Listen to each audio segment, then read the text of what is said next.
വേദിയിലൊക്കെ തന്നെ നിറസാന്നിധ്യമായിരുന്നു സലീംകുമാർ. ഇന്നലെ P D Satheesan സലീംകുമാറിനെ കുറിച്ച് ഏറെ വൈകാരികമായ ഒരു കുറിപ്പാണ് അദ്ദേഹം പങ്കുവച്ചത്.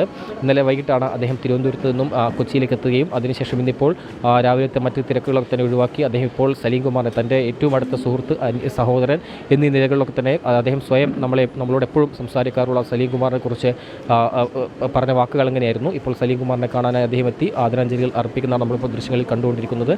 അദ്ദേഹത്തിനോടൊപ്പം തന്നെ ഹൈബീഡൻ MP, കൊടിക്കുന്നിൽ സുരേഷ്, ബെന്നി ബെഹനാൻ ഉൾപ്പെടെയുള്ള നേതാക്കളും നമുക്ക് ഈ ദൃശ്യങ്ങളിൽ തന്നെ കാണാം.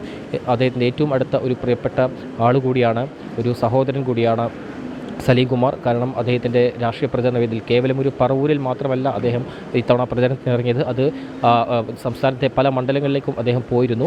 പോകേണ്ട കാരണം പറവൂരിൽ അദ്ദേഹം നടത്തിയ പ്രസംഗം, അതിനുശേഷമുണ്ടായ രാഷ്ട്രീയ വിവാദം, ട്രോളുകൾ, ഇവയെല്ലാം കണക്കിലെടുത്താണ് പിന്നീട് സലീംകുമാർ സംസ്ഥാനത്തുടനീളം പ്രചരണത്തിന് പോകുന്നൊരു സാഹചര്യമുണ്ടായത്.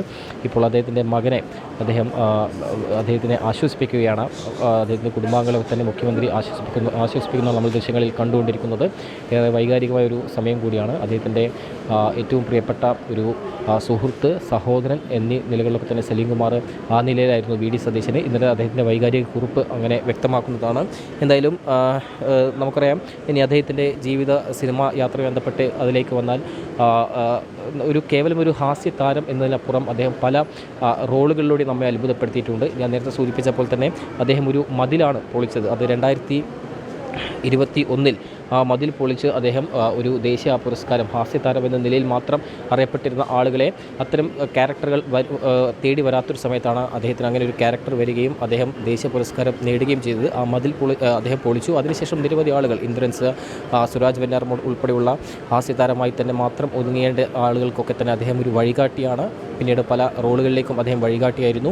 സമാനമായി തന്നെ അദ്ദേഹത്തിൻ്റെ വിദ്യാഭ്യാസ കാലഘട്ടത്തിൽ അദ്ദേഹം കലാഭവനിലേക്ക് വരുന്നു. അതിനുശേഷം പിന്നീട് മിമിക്രി രംഗത്തു നിന്നും സിനിമയിലേക്ക് സജീവമാകുന്നു. അങ്ങനെ തെങ്കാശിപ്പട്ടണത്തിന് ശേഷം അദ്ദേഹം ഒരു ബ്രേക്ക് നൽകിയ ചിത്രം തെങ്കാശിപ്പട്ടണമാണ്. നമുക്കറിയാം, തെങ്കാശിപ്പട്ടണത്തിലേക്ക് എത്താൻ കാരണമായത് സുരേഷ് ഗോപിയായിരുന്നു. സുരേഷ് ഗോപി അഭിനയിച്ച സത്യമേവ ജയത എന്ന ചിത്രത്തിന് ശേഷമാണ് അദ്ദേഹം തെങ്കാശിപ്പട്ടണത്തിലേക്ക് സുരേഷ് ഗോപി സലീംകുമാറിനെ